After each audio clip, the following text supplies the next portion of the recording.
Ya pemirsa, dan berikut adalah beberapa berita terpopuler dari cnbcindonesia.com. Kita ke berita yang pertama, negara ASEAN giat buang dolar. Bank Indonesia serta Bank Sentral Malaysia dan Thailand telah menunjuk beberapa bank baru untuk bergabung dalam rangka penyelesaian transaksi bilateral menggunakan mata uang lokal atau Local Currency Transaction Framework atau LCTF di ketiga negara. Artinya transaksi antara ketiga negara tadi tidak lagi menggunakan dolar Amerika Serikat. Mengutip keterangan resminya, peserta baru Appointed Cross Currency Dealer akan turut memfasilitasi transaksi antar negara untuk perdagangan barang, jasa, investasi langsung, dan transaksi investasi portofolio. Perluasan peserta bank dealer lintas mata uang yang ditunjuk dinilai dapat memperkuat jangkauan layanan kepada konsumen di ketiga negara. Hal ini juga akan meningkatkan akses likuiditas mata uang lokal dan memberikan pelaku usaha keragaman pilihan layanan pembayaran lintas batas antara Indonesia, Malaysia, dan Thailand. Adapun daftar Bank ACCD Malaysia diantaranya adalah Standard Chartered Bank Malaysia Berhad, Sumitomo Mitsui Banking Corporation Malaysia Berhad, dan lainnya. Di sisi lain, Bank ACCD Indonesia diantaranya PT Bank Danamon Indonesia Tbk, PT Bank OCBC NISP Tbk, PT Bank Pembangunan Daerah Jawa Timur Tbk, dan Bank of China Hong Kong Limited Jakarta Branch. Adapun Bank ACCD Thailand diantaranya adalah Bank of China atau Thai Public Company Limited, Bank ACCD Thailand.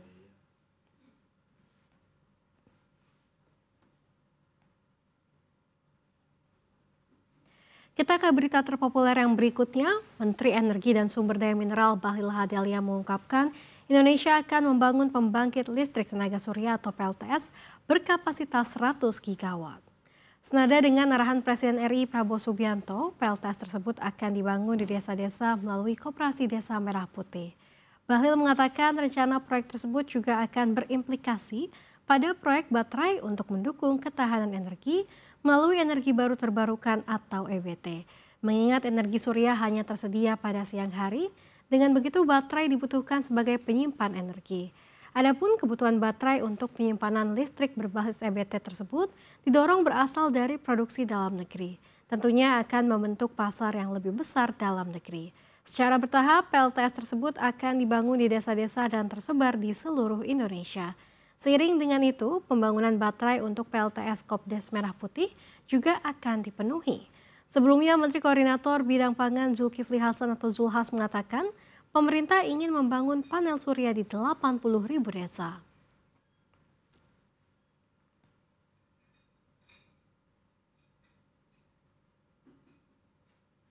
Ya pemirsa, Tokopedia dan juga TikTok Shop akan membebankan biaya pemrosesan order sebesar Rp1.250 kepada pembeli di platformnya.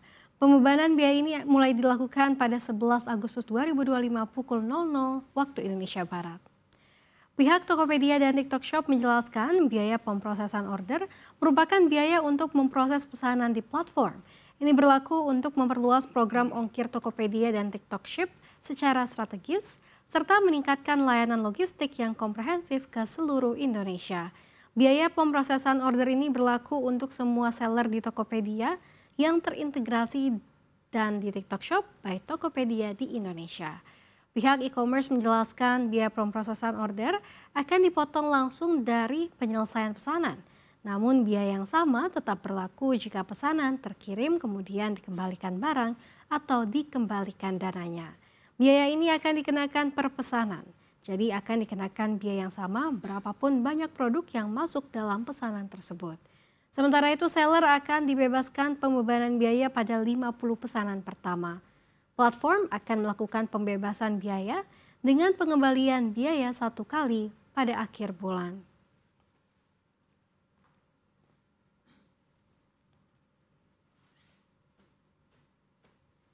Ya, kita ke berita terpopuler yang terakhir terkait dengan percintaan PNS diatur negara.